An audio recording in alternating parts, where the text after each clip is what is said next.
We felt the same way, so we contacted retired Lieutenant Mark Wynn, a 20-year veteran of law enforcement and an expert in stalking and domestic violence. This offender hit every high indicator on a lethality scale for a stalker. He stalked across county lines, across state lines. He did all the things that we teach police officers today to read in a case before a homicide, because we believe that if you can read those signs, you can stop a stalker and you can stop a murderer. Investigating a stalking case is like putting the pieces of a puzzle together. Each piece is necessary. You have to take the time to carefully and patiently listen to the victim to find out everything that's happened. Now, the victim may be focused initially on a single incident like vandalism to her car or a threat to her family, but you have to get all the information, including the minor things, in order to assess if you have a course of conduct. You also have to remember that unlike most other crimes, stalking behavior is ongoing. It's important to continue to monitor your stalking case even after the arrest to see if the behavior is still happening. Of critical importance in all stalking cases is putting the incidents in context. Often the behavior of the stalker will seem benign or harmless to someone who doesn't know the stalker. For example, many stalkers send love letters or flowers to the victim. You have to talk to the victim and ascertain why that particular behavior is so frightening to her or him. The stalker may have told the victim that the day she's going to die would be the day that he would send her a dozen roses. Or the love letter left on her doorstep may be his way of letting her know that he found her in her new home, which she thought was a secret from him. Context is everything in stalking cases. Your job as a police officer is to piece all these puzzles together, all these pieces of the puzzle together, so you can see a clear picture of the offender in front of you. Once you've interviewed the victim and the suspect's been identified, try to corroborate the victim's version of events in any way possible. Did any neighbors or someone in the workplace see the suspect? Are there photos or videos of the behavior? Any answering machine tapes, voicemail, or email?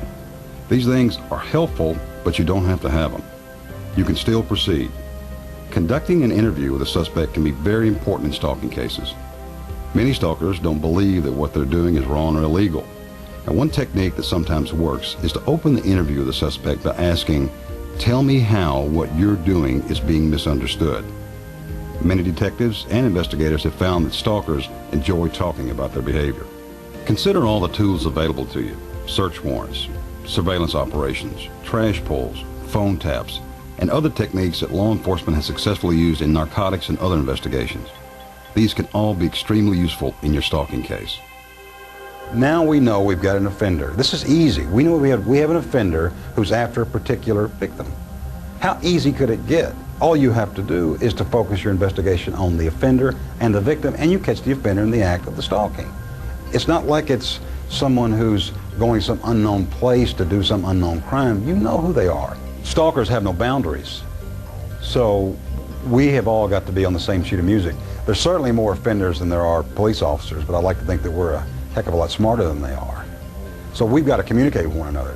There's really no excuse why we can't talk across state and county lines, why we can't have mutual aid agreements between sheriffs and police from one county to one city to one state, because these offenders move through these different places. They travel. We know victims run from state to state in domestic violence cases and stalking cases. We've got to be prepared for this. Stalkers seldom limit their criminal behavior to one specific jurisdiction. Therefore, law enforcement has to be ready with cooperative agreements and policies in place to enable them to effectively work together to investigate these cases.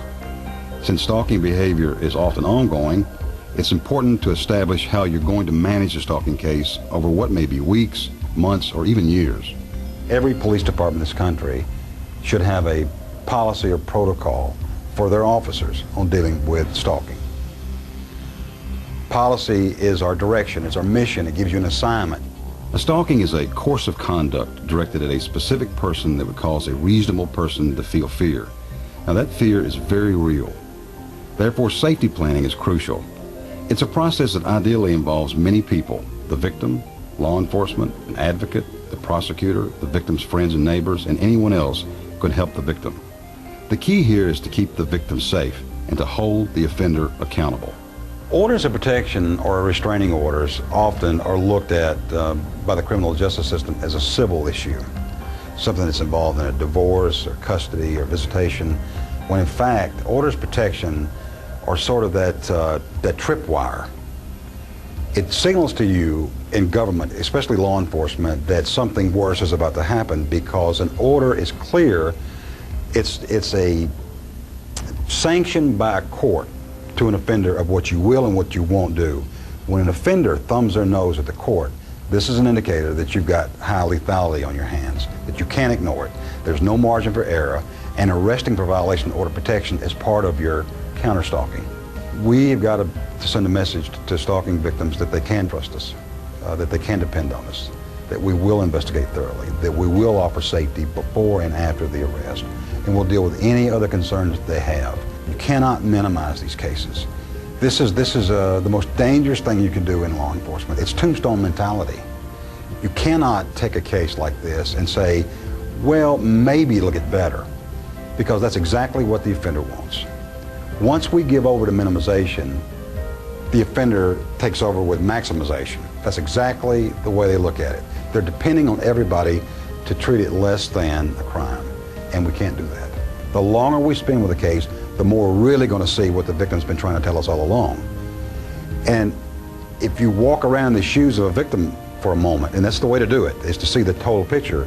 Once you do that, then you don't minimize, then you treat it right, then you thoroughly investigate, then you track down, then you prosecute, then the law keeps its promise. Susan Herman is the Executive Director of the National Center for Victims of Crime. In the United States, 1 in 12 women will be stalked in their lifetime, and 1 in 45 men.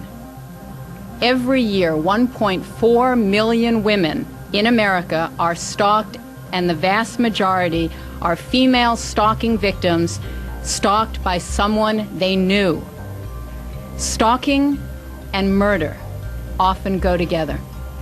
Almost 1/3 of women who are killed each year are killed by an intimate partner. Of those, 76% had also been stalked by that intimate partner in the year prior to their murder.